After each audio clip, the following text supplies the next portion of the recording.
নজর রাখবো পরবর্তী খবরের দিকে। তোলাবাজির অভিযোগে গ্রেফতার তৃণমূল নেতা স্বরূপ বিশ্বাস। রিজেন্ট পার্ক এলাকার বাসিন্দা এক মেকআপ আর্টিস্টের অভিযোগের ভিত্তিতেই তাকে বাড়ি থেকে গ্রেফতার করে পুলিশ। পাশাপাশি তার বিরুদ্ধে আরও অভিযোগ রয়েছে, টালিগঞ্জের টেকনিশিয়ান স্টুডিওর টেকনিশিয়ানদের কাছ থেকেও টাকা তুলতেন তিনি।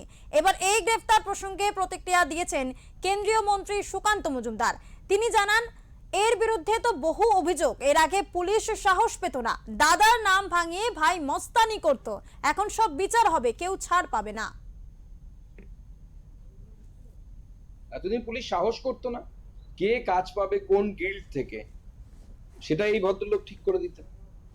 কাজ আপনি তার বিরোধিতা করলে কাজ পাবেন না, আপনার বাড়িতে উনুনে হাড়ি চড়বে না, সেই ব্যবস্থা এই দুই ভাই মিলে করতো। আমি তো মডু কৈটব বলতাম এদিকে, অস্বরূপ আর অরূপ। দাদার নাম নিয়ে ভাই মস্তানি মারতো। তো এখন সব বিচার হবে, কেউ ছাড় পাবে না।